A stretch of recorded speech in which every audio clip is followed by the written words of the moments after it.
Good morning, everybody. Welcome to the 2022 West Virginia Cybersecurity and Game Developers Expo. I am Patrick Smith, and I am pleased to introduce you all to Gary Brafford, who's going to be our keynote speaker here on the game development track. I want to read Gary's bio here real fast for you all to let you hear all about what you're going to be hearing about and his bona fides. From the age of 7, when Gary's father bought him his first computer, a TRS-80, affectionately known as a Trash 80, Gary has Or been a a game. Coco. That's true. Gary's been a gamer slash programmer. That love continued through the silver and golden age of consoles and even through the PC renaissance that started in the late 80s till now. Gary knows C++, C Sharp, Java, HTML, Python, Ruby, and has experience with most of the major game engines, the majority of which was all self-taught at the time. Gary commercially released 2 games on Xbox and PC that are small indie titles, Rifaxian and Kerbang. And Gary is at the time you were in your last semester of, I didn't update your resume, or your bio here. You were last year in your last semester of game development, but now you are since graduated and currently working for Akupara Games, where he makes games for all platforms. Gary is a person who's truly living his dream, and today Gary is going to tell you the magic sauce, the secret sauce to how you too can live your dreams here in West Virginia. Thank you so much for being here, Gary, and I look forward to hearing the secret sauce recipe. Thank you. I'm now celebrating a little over my first year with Akupara as of when we last did that little piece for you there. As far as like secret sauce, I'm not sure there's any real secret to it. You just have to keep at it until you hit it. I mean, I started out like the bio said, when I was about 7, I started playing games and enjoying this whole new concept of moving things on a digital screen, or, on a TV screen that was just mind-boggling at the time. And you start going, well, hey, you can have stories, you can have worlds, you pretty much sky's the limit with what you could do. And it was kind of the Wild West for the first 10 or 15 years of video games. And I'm watching all these crazy concepts and ideas come out. And I eventually get to a point where I want to start doing that, but there's not a whole lot in schools during that time that would teach you programming or teach you where to even start with that stuff. And I literally just kind of sat down with my mother and father at the time and said, I really want to get into this. And we went to the library.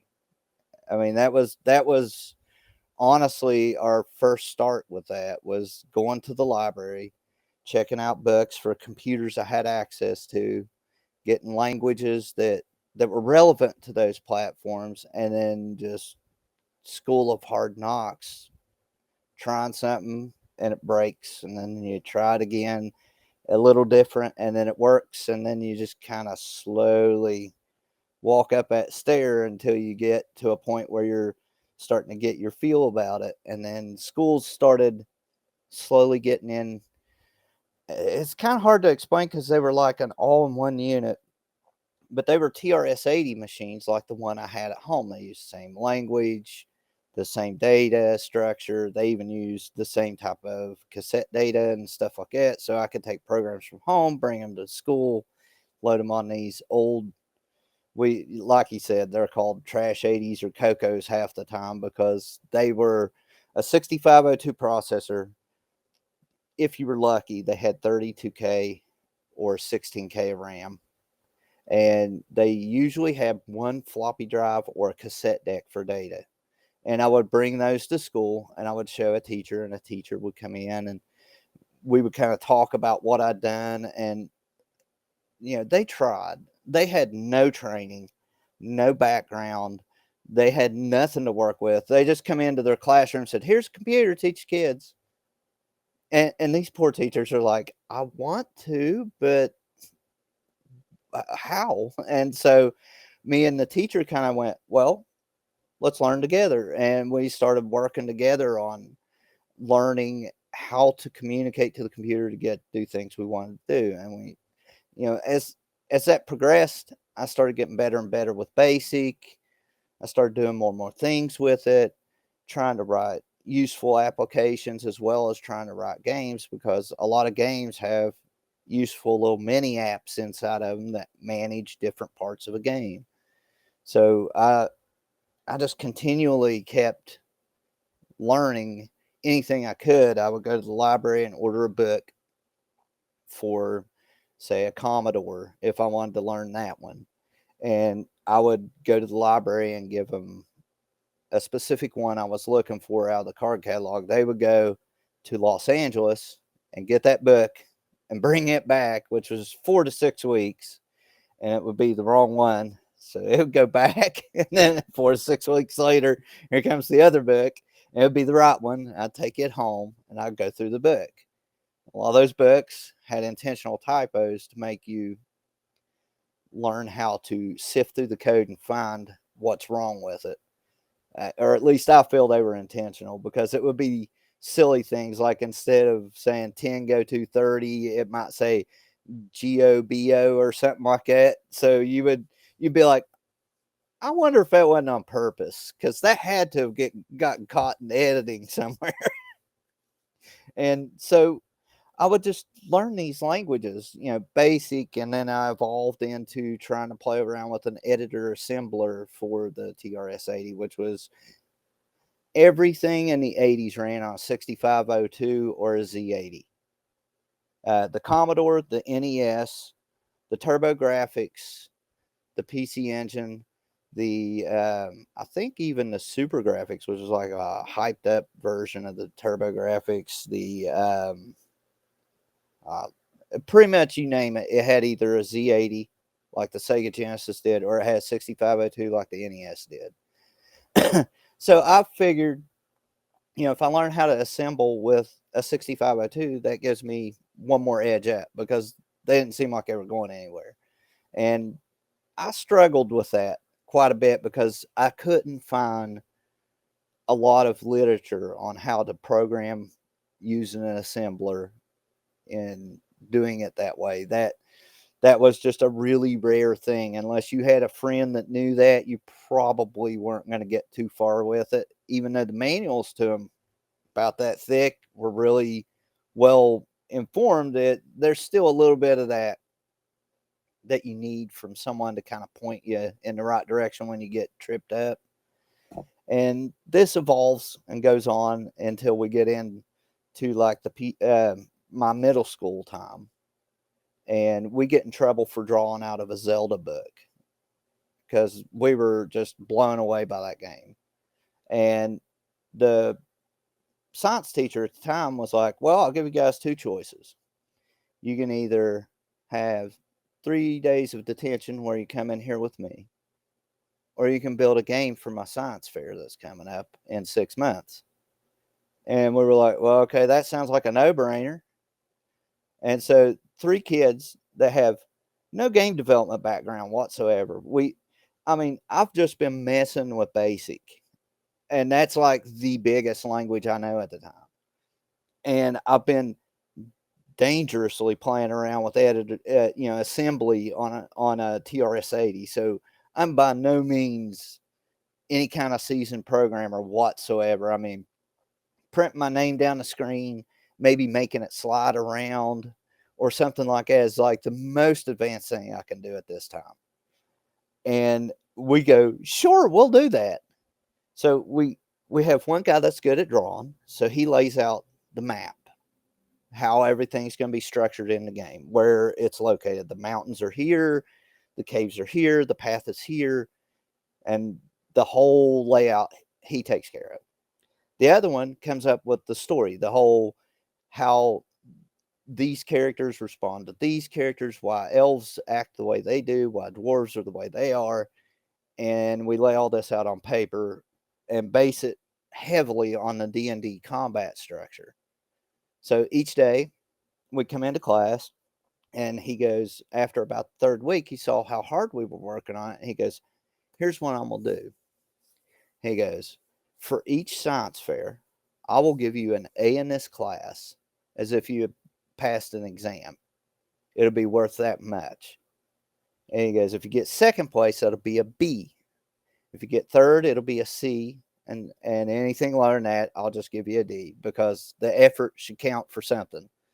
And we were like, holy crap, if we do this well, we could pretty much not, we don't have to really kill ourselves. We just have to focus on this. So every day we come into class, he's like, get your stuff together. We go to the library. He goes, now, be quiet, be respectful. It's the library. And you guys do what you need to do to make this thing happen. So I'm thinking, well, I've got a TRS-80. It's portable, it's small. I can take that with me. I've got a 13-inch color TV. We can hook it up to it. And so we start planning out this game based on D&D, Dragonlance, Lord of the Rings, Star Wars, and a plethora of RPGs we'd have played on the NES up to that point, like Final Fantasy, Dragon Warrior, mostly focusing on the Dragon Warrior design, because I'm pointing out to him the computer I have in BASIC is heavily limited. So in order to, and we're already starting to show signs that we're grasping the concepts of game design. We're going, okay, our hardware has limits. So doing full motion video, it's not an option.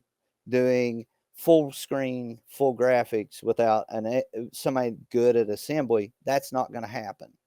So what do? Well, the one thing I am good at is text. So I work with that strength. We build a text-based RPG over the span of 6 months based on all this criteria, and we present it to the science fair.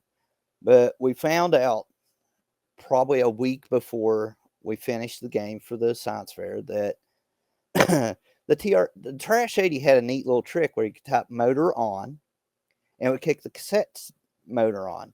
And you could type audio on, and it would pop audio coming from the tape deck through the TV. And I went, I could write a header, seek to the header and stop after it loads the game. I can kick the audio on, turn on the motor, and it'll start playing audio that's on that tape after that header. So and this is the embarrassing part, we throw CNC Music Factory on there, just something that I had laying in the nearby, and we recorded after that header. I put a second header and a little bit of audio after that. So we go in with a text RPG, we fire this up, and it has real music. And everybody in the room stops and looks, because like that had never been done before. Nobody had even thought of that. The features have been there since the machine was built, but no one had ever done that before. And that's kind of what was beautiful about not knowing what in the world we were doing, is you're like, well, nobody's ever done that. Well, I don't care. I want to see if it works. And then you take a chance and something really cool happens. After that happened, though, it seemed like I started to go into high school and there was less support for the computer department. And schools like universities at the time basically had Ada, which I think is a C derivative. Like C is built off it in some way or shape, or maybe it's the other way around, but it's not quite C. And so there wasn't the internet boom yet. So there wasn't HTML or Java yet. And so I kind of fall into this spiral where there's nothing really going on but me messing around with different languages.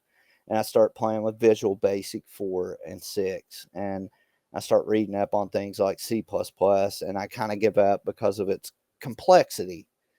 And I bump into different engines that use different techniques to do, because we're now after Doom by now. And so there's a lot of game engines out there that claim to be simple to work with until you start looking at them and you're like, oh yeah, that's not quite as easy as they make it sound.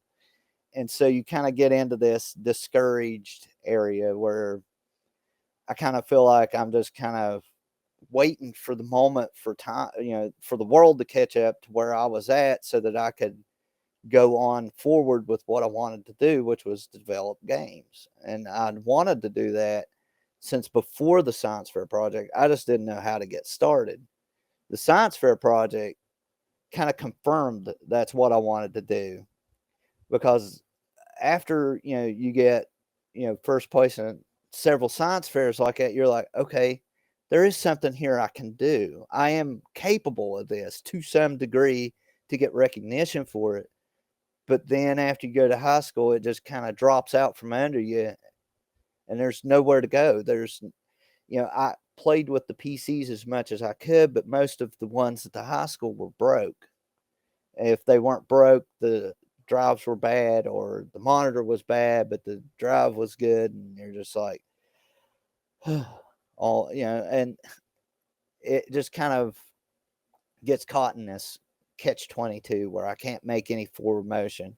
And so I just focus on programming and learning Visual Basic, because it seems to be close enough to what I knew that as I was learning it, it clicked with me really quickly. And so I just kind of focused on it. And I bumped into a group of guys that were building an MMORPG, which was what everybody wanted to do about that time, around 2000, 2001. Everybody wanted to make an MMO, which is way too big a scope for 3 guys. There's no legitimate way you're going to make a decent MMO with just 3 people. And these 3 guys I get bumped into, and I start talking to them about how they're doing it. I'm wanting to learn, and they see I'm wanting to learn. And then eventually it breaks down to where there's only 1 guy left in the project, because the other 2 got tired of the large volume of work. And he goes, you know what? Since you care so much about this, here's the source code. It's yours. You can do whatever you want with it. And I was like, oh, okay, cool. So I start learning about WinSock and learning how to get a client application and a server application in Visual Basic 6 to communicate through DirectX, and how to use DirectX 7 to draw 2D sprites, which is a completely different animal than anything I messed with up to that time. And I start advancing really quick from 2001 to maybe 2004 or 5. And then it gets to be too much to work a bullcrap job as a security guard for $5 an hour, and working technically 5-6 days a week, but you're only getting the hours of a 40-hour work week in 6 days, and program something as complex as an MMO. It's just not going to happen. And so that kind of got shelved again. And I think a lot of what I did wrong at that time was trying to pick out games to build that were way outside my capability for that time. An MMO is just, there's a server side, there's client side, there's networking in between. Then you got the graphics engine, the audio engine, the scripting system, because you want to be able to make it simple for level editors to inject and make changes to it. And this just exponentially grows complex overnight. As time goes on, I've slowly fallen into NDT, which is non-destructive testing. So I end up stuck in that rabbit hole for 10 years. And the most I do during that time is I bought a game engine called Indie Game Maker and RPG Maker, just so I could keep my hands in game development in some way, shape, or form, and not cost a fortune to do. And with Indie Game Maker, I find that I'm playing around with like replicating older 2D games that I'm familiar with, and trying to figure out how those games are built, how they work, and all the inner problems that you face while you're building a game like that. So I'm starting simple now instead of going with more complex projects. So I'll sit down and go, well, I'm not going to sell this, so I'll replicate Pitfall. I like the mechanics of that game. I want to see how those mechanics are translated, and I want to understand how that works. So I would create a replica Pitfall, or I would go in and replicate Gradius, or I would replicate something else. And as time goes on, they do a bunch of layoffs, and I get laid off from where I was working in NDT. And my wife goes, "Hey, it's been too long where you have fought and struggled to do this. You now have unemployment. Take advantage of this time. Take you 4 weeks or whatever you need, and try to crash something simple out of one of those game engines you bought." And so I took where I had experimented with Gradius and R-Type out of Indie Game Maker, and that became the foundation for which Rofaxon was set on top of. I drew it up in the 80s, shortly after the science fair project, but I had no way to implement it, so it just kind of sat in a notebook. So I took out the notebook and went, okay, I'll apply this game on top of this framework and see what happens. And that's pretty much how Rofaxon came to be. And I run into problems because the person I wanted to do the music was so tied up with a lot of stuff going on, very similar to the way I was. We're all working these crappy kind of part-time job, dead-end jobs, and trying to do these other things too. And we're pulling our hair out trying to find enough time to be able to get music written and put together for this game. And eventually, respectfully, he goes, "Hey, I have to drop out. I just can't do this." And I was like, "Understood completely." If it wasn't like a last Hail Mary for me, I would probably drop out too. And so as he steps out, I go, "Well, now what do I do? I have to construct an entire soundtrack for a game by myself." And I was like, "Or do I?" So I start shooting out emails to different indie music artists, and I'm thinking indies helping indies makes the most sense. If an indie developer is trying to make a game and they contact an indie artist, that would make more sense for them to help each other than to help a AAA company. So I start shooting out messages to all these indie bands that have music that was in the genre I was shooting for. And this band from Germany's like, "I'd love to. That sounds awesome. Let's draw up the paperwork." And it was like, okay, that just happened. So we draw up the paperwork, we get it notarized, and we get the game put together. And their soundtrack was on the first iteration of the game, which that's since expired about 5 years after, but neither here nor there. And so we go on to put the game out, and GTA 5 launches. So I'm like, well, crap. The game got buried under GTA, and I think there was something else big that launched like within a week of it. And I got a couple people bought it, and it caused it to sit at about 25th position on Xbox Live Indie Games. And it stayed there until they closed that down after the Xbox One launched. But it never really made any traction. And a lot of that was because it was designed around the idea that that's probably a game you'd play between two major releases. And I dropped it on a major release. So I learned real quick release dates are very important. When you launch a game is almost as important as what the game is or the artwork you use. And that's when I started to understand there's more to game development than what I initially thought. And it started a seed in the back of my head that, well, maybe there's not enough YouTube videos and there's not enough, uh, forum discussions that you will know what you need to know in order to be good at what you want to do.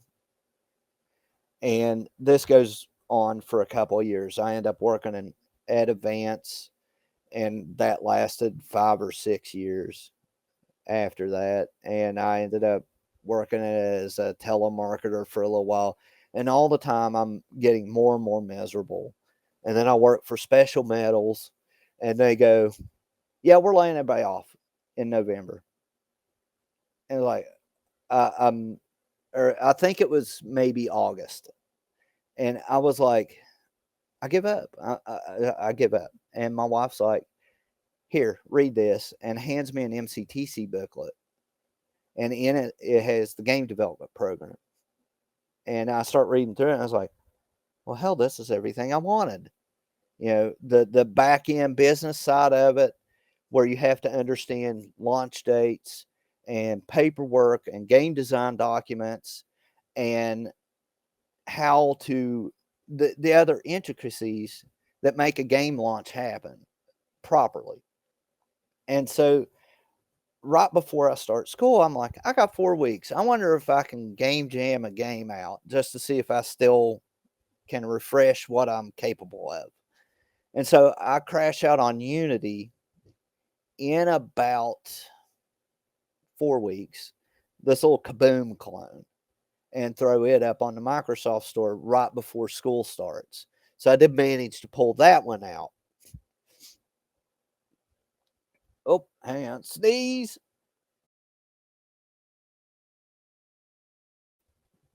Sorry about that. One of the cats started fluffing his hair up, and it got me sneezing.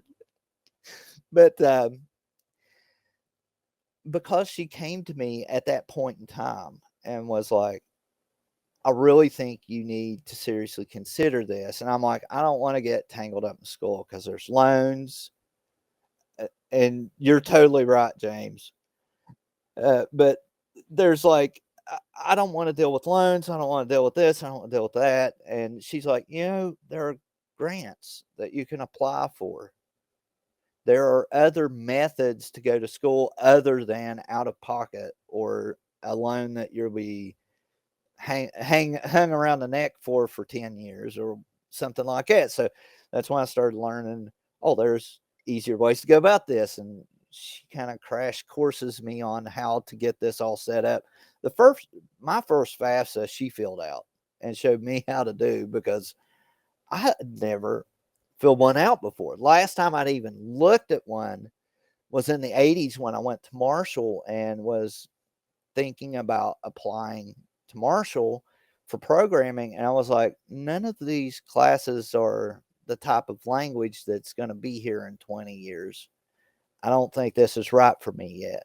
And so I gave up on it, and it kind of made me give up on college in general, because I kind of got discouraged. I was like, surely Marshall will have something, or surely this school will have something. But all the ones in West Virginia were kind of struggling to grow into the information age. I mean, my high school was a good example of that. We had PCs that would be donated by local businesses, and Wayne's High School would send 2 IT reps to come take them out and drop off 2 computers from Wayne High School that had been around for about 12 years. So all the stuff we had ended up being older, broken down stuff. And that kind of stunted that forward motion for me too. But I digress. So I start MCTC, and I'm constantly telling myself, you're 45, 46 years old. Oh my God, you're going back to school. How is this going to work? And it's just, it was terrifying, because I'm like, I go up to the school and I'm looking around like, half the teachers are my age or old, or younger. And it felt weird. And God love her, my poor daughter was going to the same college at the same time, and her boyfriend was going at the same time, and I felt bad for her, because here I am trying to break out of this, but she's trying to go to school and do her own thing, and here I am crowding in. But I stuck it through those first couple of months. And once the ball got rolling, once I started messing with Unreal, started getting my hands into writing code and getting out of the BS classes they make you have to, set up so you can write a sentence and not look like a Facebook post, or the things that you need to communicate with others and not sound like you're from your language is all broken. All those classes, once they were out of the way and I started getting into the meat of the game development program, I just kind of got lost with it. And we did, like, I think it was 4 games that we threw. 2 of them were mine from prior. And then we made 3 games while we were in class, and we dropped those into the first Expo, our first year, I think it was. And we just kind of ran with it. We're still doing stuff together. Me and Jeff and Rock are still in communication. And so I kind of it if I'd have never been pushed to walk in that school door, I would not be where I'm at now, because all that progress I made were all things that I had to show to Akupara when I went to apply. And so I had 4 games in one semester. I had 2 games I'd done beforehand. I had all these different languages, all this different background, and I wasn't thinking over the span of decades. I was just thinking over the 2 years of school. But they went and looked all the way back to the trash 80. So they're looking at everything I've done. And they're like, well, yeah, but you've been doing this and you learned the hard way from that. And you learned how to work within hardware limitations. And so this stuff just kind of snowballs, and you realize, damn, I really have been at this for a while. And it's not been until, last year when I got hired with them that I felt like, I'd actually crossed that threshold. But they were like, no. When you make that first indie title, that's when you don that banner over your head that says game dev. Because once you make one game, that qualifies you for that. You don't you've proved that you know how to conceive the idea, program it, and make it work. Um, present it to others. That's game development. So, because you did it, that qualifies.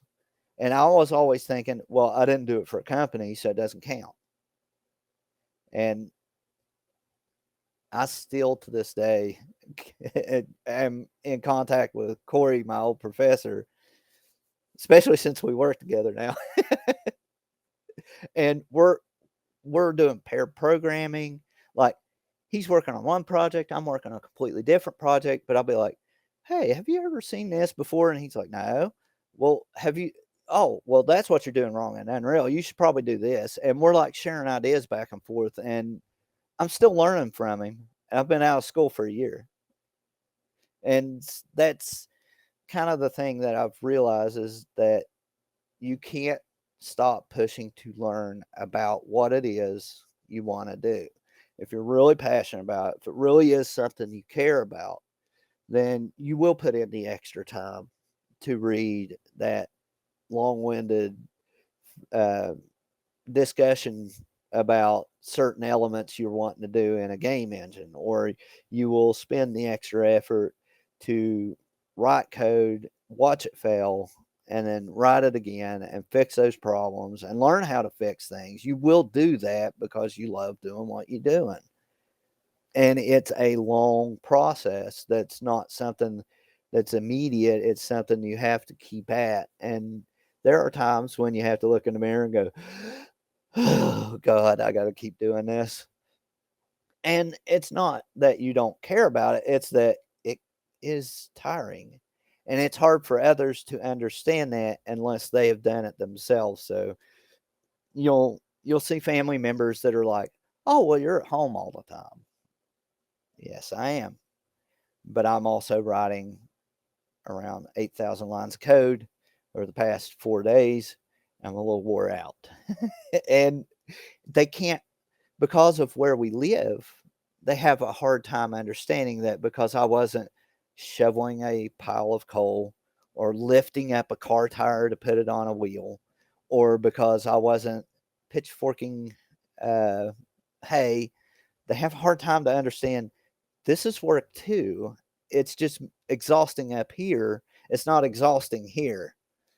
And it's been kind of growing pains with that, but all you have to do is just remind them, hey, look, I know it doesn't look like I'm doing a whole lot, but there is a lot happening here because I have to work out the two positions of these 3D space objects. And I have to make sure that when they bump into each other, they perform the way they're supposed to perform and bounce the opposite direction or blow up and play an animation. And that takes a lot of time and programming, and it takes animators, and you start getting into it and you're like, oh wow, that is a lot. And so there's a whole bunch of new things that have kind of opened up that I've been wrestling with. But I think I've probably rattled on about as as much as most would be willing to listen to. Hey Gary, how much would you say the the advent of the internet affected your ability to find that community to to take you from just being an isolated developer with limited, like you said, you were looking through manuals and stuff for the Yeah. assembler and stuff like that. Documentation for things is huge. How much would you say that that took you from that stage to feeling like you had, even as an independent developer, that you had more resources through a Um, community? I would say that was almost as quick as it took to go, well, okay, you can chat with people in, kind of the late 90s into that early 2000s era. And then it's like, oh, I can chat with people that have similar likes in programming. And then you go, oh, okay. And then you find a discussion group, and then you find, chat forums, and you start discussing with people, and that's almost immediate. And the amount of progress I made after the advent of the internet was almost 1,000 times greater than what it was on my own trying to research and find these books alone through libraries and through instruction manuals or whatever method you could find. And a lot of times you would find it for like 3 models older on a computer, and that stuff was long out of date. So there was no way that was really going to help you a whole lot, because you would bring it over to this newer machine and find out, oh well, okay, so this command isn't supported anymore. So I wonder what command goes in its place. And there wasn't an easy way to find that out. Now Radio Shack did have a really nice thing for Trash 80 owners, and it was just a little cheat sheet. It had every model of TRS 80 they made, all the commands and which machines it was compatible with, and what those commands did, and how to write those commands. That was probably the biggest help out of anything that I got. That and a book that was how to code your own adventure games. And in that book you built a haunted house, and it was room based. So you stored all the rooms in an array, and you pulled from that array based on its index, using the index room number as an index. And so you would have this grid shaped house that you could go through, and it had items and different things you could do. But after the And internet, you had a list of allowable moves for each room? yeah, Yeah. Yep, verbs, yep. yeah, the whole verb setup. Sounds like a mud game, like one of It those early. honestly was.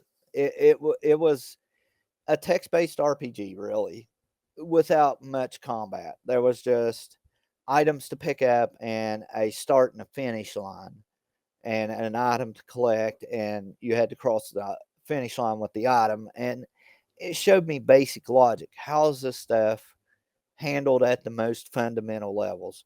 Well, if I have the item and I cross the finish line, then I trigger the win condition. Whereas before I was like, I wonder how you would even do that. And it's a lot simpler when it's broke down like that, because the way the book described storing data and variables, because it just showed like a row of mailbox, and it goes, think of a variable as a mailbox. I put a bit of data in, and then I can take that data out later. And it was the visualization with the wording, with the whole going through an entire game together, that made that book so handy. But after the advent of the internet, you could find where people were posting code online for how to access DirectX 7 through Visual Basic 7 or 6. Or you would find how to do 2D sprites. Or James Powell, did I just hear a mud reference? Hey, most of the people in this that right now are way old enough to remember combat for the 2600. So yeah, we know what a mud is. But yeah, the internet changed everything for me. I learned so much about how to properly structure code, how to um, properly handle variables and data types and stuff like that. And it pointed me down the right path that, you know, 20 years later led with me graduating MCTC. So it was a huge game changer. So, Gary, we've had a couple of comments here about the importance of family support. Uh, Oh yeah. I want to take a minute to give some proper um, thanks to your wife here for Her, my daughter, my yeah. son, my youngest daughter. I mean, my dad, my mom, those two helped me get that Trash 80. I bought the Trash 80 with lawnmower money, but mom and dad bought the cassette deck, the assembler, the phone modem, which is something I forgot to mention. The old school BBS. Oh, that was helpful. Bumping into programmers there was rare, especially because you were calling local numbers. But it did happen a couple of times, and I did learn a few things. And so the BBS was like the birthplace for the concept that became the internet as we currently know it, because there was so much information sharing going on. But yeah, mom and dad bought me all that gear for it. I bought the Trash 80. Later on, dad got a PC that was an 8088, and that was my first exposure to PCs. The kitty cats are bringing me things. But I had so much family support. There was my cousins, because like they would expose me to new Atari games, PC Engine. I'd have never bought a TurboGrafx had it not been for their influence. And then having access to Japanese games way before that was a fashionable thing to do. I mean, we still have the original Rondo of Blood for the PC Engine. That's like a treasure now. I mean, you'll pay $1,600 for that game nowadays. And even back then, I thought it was kind of high. It was like $125 to have it imported. But seeing how the Japanese approach game design was a different twist too, because there was cutscenes and storytelling and music, and there was a different style of art that was completely new and different to me. And then I started running into anime at the time, and so I started seeing things like Akira and all these others that were Vampire Hunter D and stuff like that. And then all these influences kind of landed between 1988 and 2003. And it was just a barrage of new experiences. But my family is the ones that helped expose me to all these different incoming things, whether it be access to a computer or books or telling me to go to the library or supporting me by saying, hey, get off your lazy rear end and go apply. Yeah, it's a lot of work. Go do it. I think one of the things you said earlier, uh, where you're talking about um, people not realizing that this is work too. I think sometimes if you're the first in your family or your circle of friends or whatever to do something, there isn't this established story of, oh, this type of thing is possible, Yeah. and people have a hard time um, accepting something new and different. But once you've done it, um, then it becomes part of the collective, um, knowledge of what's possible. And I think that's so why it's so important that you come and do these talks to to get that as part of the story for um, Well, Appalachian that young people here. that and the big takeaway I want people to have is that you're only going to get stopped if you want to be. If you give up, that's a you problem.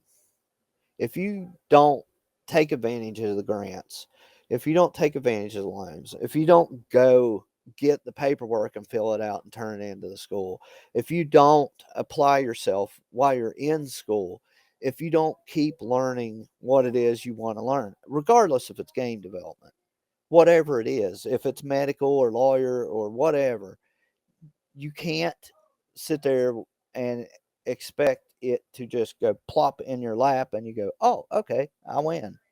It doesn't work that way. It's a long process and it's not easy and it's a lot of blood, sweat, and tears. Hey, Gary.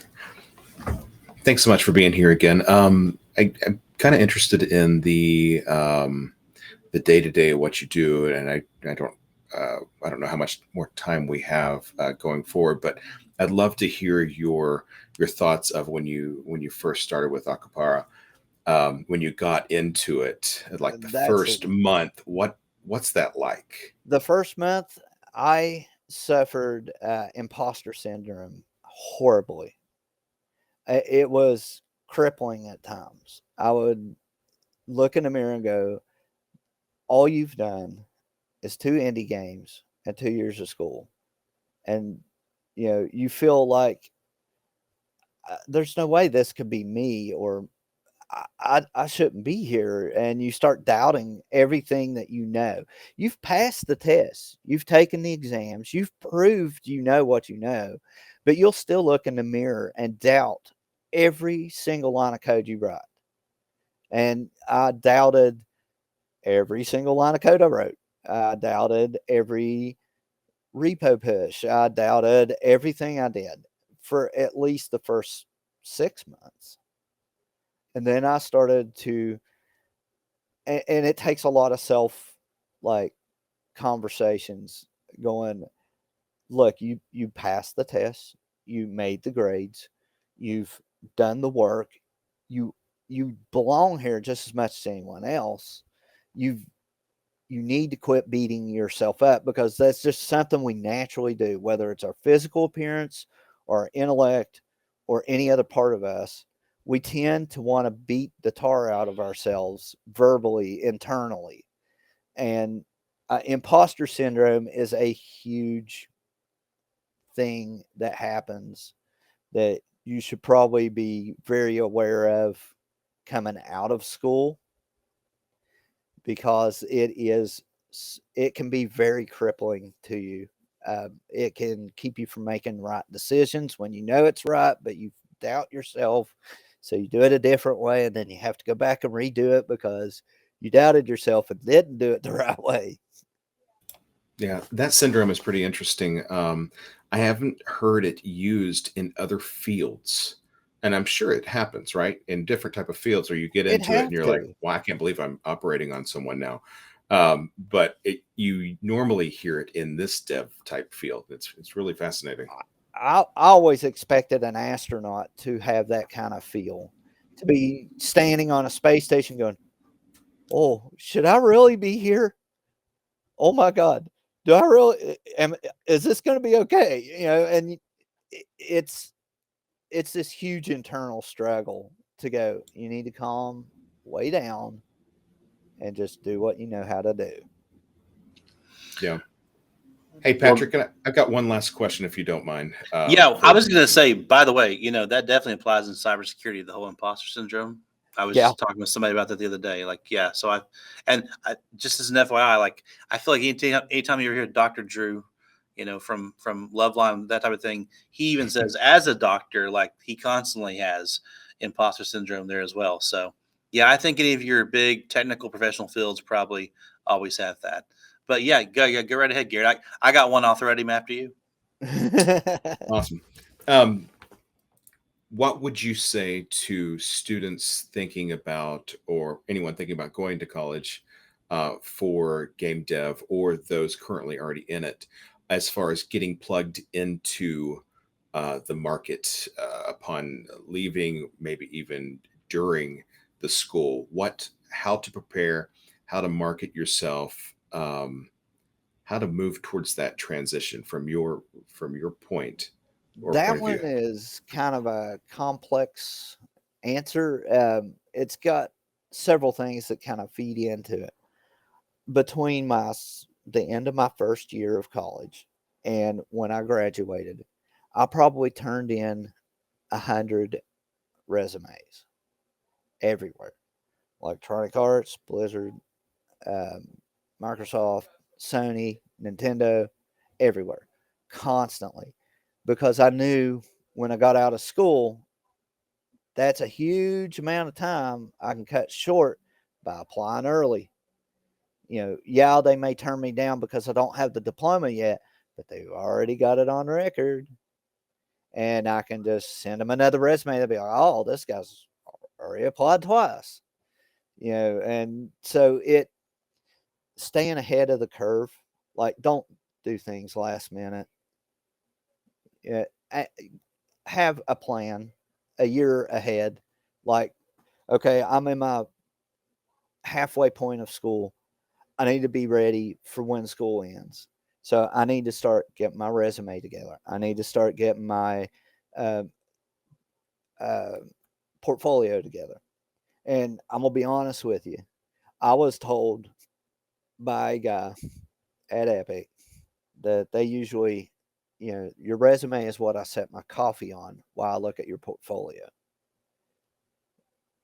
The resume kind of gets them to look at it, but the portfolio is what sells it. That's the proof of your work.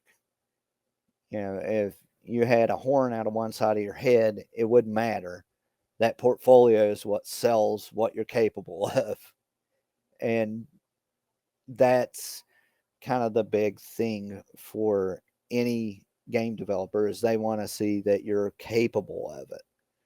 And so your resume needs to be clear and concise. It needs to have the information that is kind of kept to the basics. You know, this is what I know, this is what I've done, this is how many years I've done it, this is where I've worked, you know, this is my education level. You know, you want to keep that clear and concise so you can look at it, read it, and set it down to go look at the portfolio. You know, keeping it simple and not gobbing it up with a bunch of graphics. You know, you want a little bit of standoutishness to it, but you don't want it to look like it's in fuchsia and, you know, burnt orange. You know, and I've seen resumes like that with these loud colors and stuff. And yes, it does draw attention, but they're like, wow, I can't read that. That's too much. So they just pitch it. But the big thing is that portfolio. That is the one thing that brings it. That's what makes it happen. Because yeah, you might mess up a few things on the resume, like maybe spelling or something. But when they see that you have functioning games, functioning materials that work without error, and they see that you have an organized system for handling the way that you construct this stuff within the engines, then that sells you more than any other thing you could do. That's great. I think the analogy I use all the time, Gary, is to tell my students the resume gets your foot in the door, and the portfolio hopefully gets you the job. Yeah. And when you're talking about that, made me think back to Brad Kalinowski's keynote a couple years ago, where he talked about too that when people submit work for him, because he works in the visual effects area, for people out there that don't know about his talk, he mentioned that he wants to see works that weren't your assignments. He wants to see stuff that you did, like Yeah. all the stuff extra you did. They want to see that you have the passion, you've gone above and beyond. You're just not saying, well, this is an assignment I had to do in Garrett Mathis's class or Rob Jenkins' class. That was a requirement. Show me what you did on your own. Show me your passion. Yeah, your own personal creativity. And I think that's where having some of the stuff from your class is a good thing, but also having some stuff you've done independent of that. Like I had Refaction and Kabang that I could throw in there. And by some miracle of man, I found a cassette in the closet and it had the TRS-80 code on it. And I ripped it to a computer and put it in MP3 and read it with an emulator. I still have the original code for that science fair project 30 some years later. And it works. I only had to go back and restructure a couple lines of it. But I had all that stuff in my portfolio and they were like, holy crap, there's code here from 1989. Well, I think even if they do want to put in assignments, if you go ahead and expand upon that and you tweak it, that still shows a passion. Yeah. Yeah. You Just individuality of some kind. The question that I thought of that kind of blended in with Garrett's, and you may have already answered this for Garrett or Rob, but if somebody's watching this today and they say, Gary's been doing this for a long time, he's got a multitude of programming languages under his belt, but now he's working at Akupara. I want to know, like, if I don't have the runway he has to do this, where is the best place? Where am I going to get the most bang for my buck? Where should I start? What languages is he running into there? What do I need to be aware of? Because, in a perfect world, you say, well, you want to know a little bit of every single language because you don't know what you're going to run into. But I'm curious where you think that if they had to really streamline themselves and try to be as efficient as possible, starting now, where should they go based on the experience you're seeing now? I know this would probably hurt a lot of feelings, but I'm going to say what I've seen in the industry is learn Unity. It is the most widely used. The C# is so much easier to learn than C++. As an entry-level person, that is going to be your easiest foot in the door. There are so many things that you can do with Unity as a beginner that you cannot do with Unreal out of the box. I know blueprints make Unreal easier in that regard, but not everything's exposed to that. So you run into problems like I have, where you're trying to do something for Epic's Game Store, but they didn't bother to make the achievement system exposed to blueprints. So the thing they're trying to sell you on isn't tied into one of the services they want you to use. So you're going, oh, okay. So I'm going to have to create some kind of in-between. And so you don't run into that as often with Unity. And those are huge roadblocks for new up-and-coming developers. People that are new to programming. I mean, I picked up on C# because Refaction had a bug in the code for the engine I bought. And on consoles, you have a profile, you have a controller. When you log in with that controller, the profile attaches to that controller. That controller is now the one that can access your save data. So you don't want player 2 saving in player 1's stuff. There was no way to do this in that engine. It was never intended to be done that way. It was meant for, simple very simple stuff to go on a platform. So I had to go in and learn the Xbox architecture for file saving, and then eventually get to a point where I go, I don't have the time to fix their engine. So I'm going to have to come up with a solution that meets their criteria to launch with. And I was able to do that with zero C# background. And so C# is a much easier language to get started with. And I think it's where it shares. There are some similarities, not a lot, but there are some between Java and C# and Visual Basic that I think they share in their look and the feel. And I think that makes them easy to learn because they don't feel as foreign and hostile as C++ does. And so for someone new, I think C# and Unity is a much easier way to get introduced. And there are a blue million YouTube videos on 2D, 3D, UI systems, shaders, input systems, you name it. You can find anything for Unity in a single search on YouTube.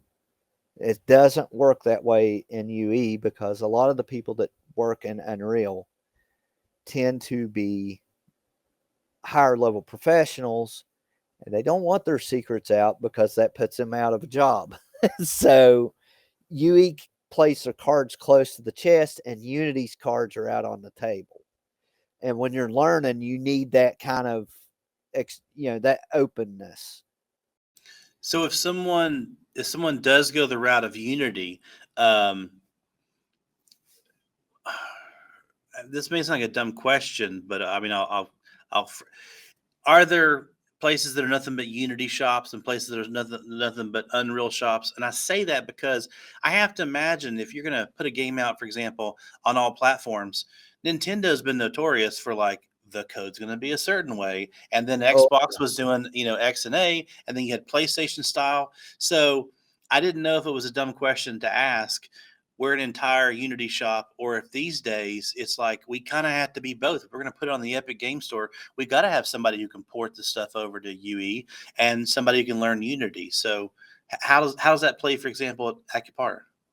Well, a lot of times, as far as what engine you use, isn't as relevant to like Steam, Epic Game Store, and GOG. That's not as much of a big a deal. What becomes a big deal is their SDK and how well it plays with each of those engines. Like if a game is 8 years old and it was written in a time when Unity did Java, then that's probably not going to play nice with a C# SDK or a C++ SDK. So there are going to be points in time where you have to weigh. Sure, you could get it onto that store. You may not have all your features, but you putting it on those different stores shouldn't be as big a deal as far as like whether it's Unity or Game Maker Studio or Unreal, because there are other engines outside Unreal and Unity. Believe it or not, there's about 4 of them, and there are so many options. Sorry about that. I noticed Heather had posted a comment in there. But there are so many different engines of such a wide variety. And you have some that use Ruby, some that use C++, some use C#. Then you have Blueprints, Bolt, Shader Graph, and you have all these different systems. They all work with Steam. They all work with EGS. They all work with GOG. They all work with, most of them work with Switch. Most work with Xbox. Most work with PlayStation. It just, when it comes to the extra features, like for those platforms, you may run into problems with one more than the other. And it seems like the two that give you the least amount of headaches can be Unreal and Unity, while the others are a little more work involved to implement those features. Because, like I say, SDKs are written usually in a C# C++ format. Very rarely will you find those in like any other format, like in Java, for example. So if someone takes your advice, because there's so much learning I can do in Unity, and they're able to get, a good foothold, a good foundation for that, in your experience, because I know you've straddled both of those, how much of a leap is it going to be, and what's is it an upward climb to be able to move over to Unreal once they have a firm grasp on doing game development in Unity? There's going to be a climb. For some, it's steeper than others. For me, it was kind of in between because I'll be like, well, I know exactly how I want to do this in Unity. Unreal calls everything completely different. So I have to translate, okay, game object is now an actor, but components are still called components. So that's good. This is in blueprints.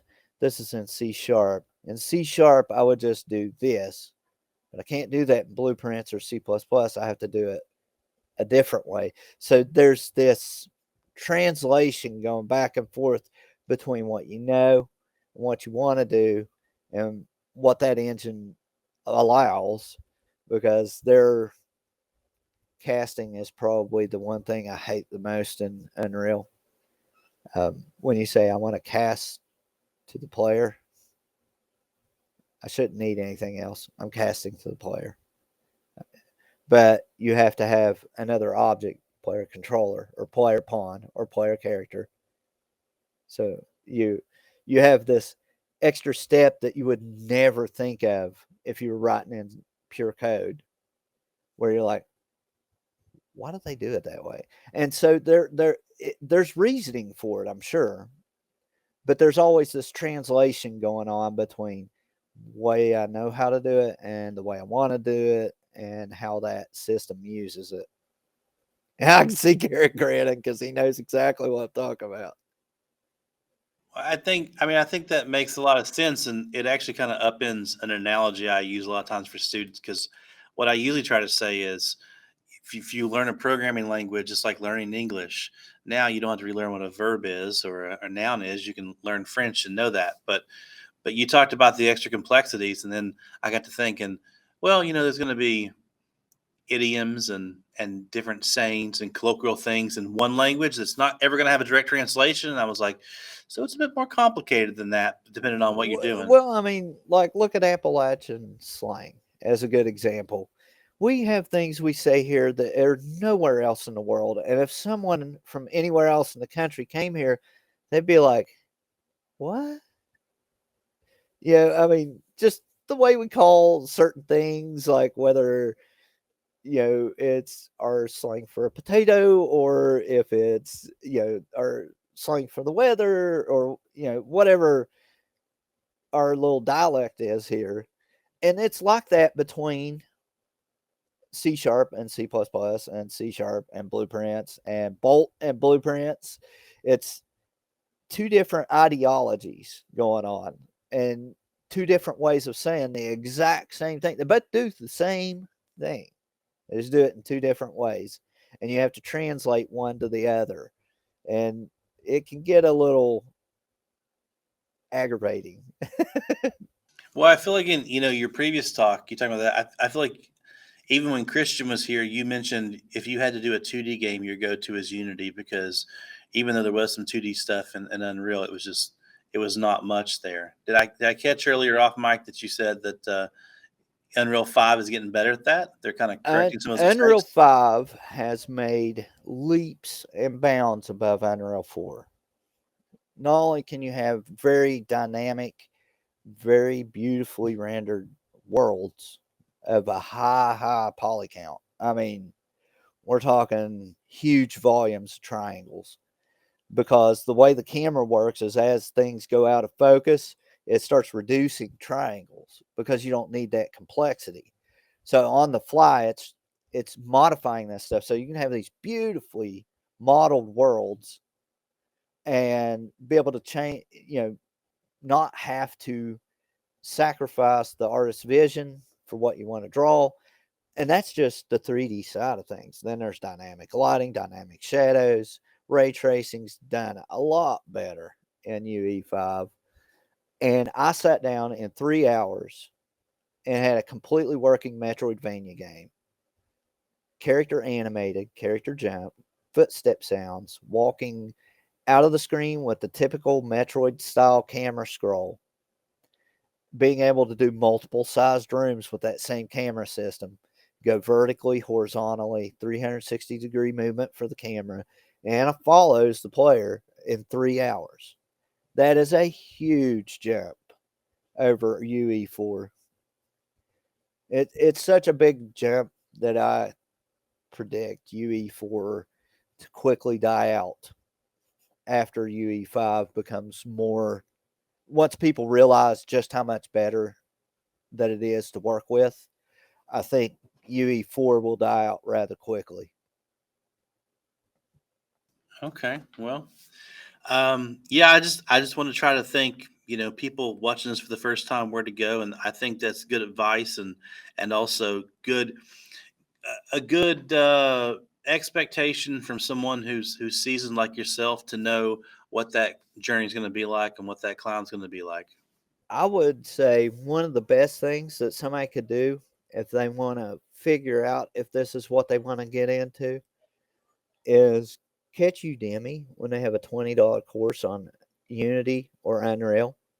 Drop $20 down and follow those classes. If that's too much for you, you're only out $20 and you know, okay, this ain't for me.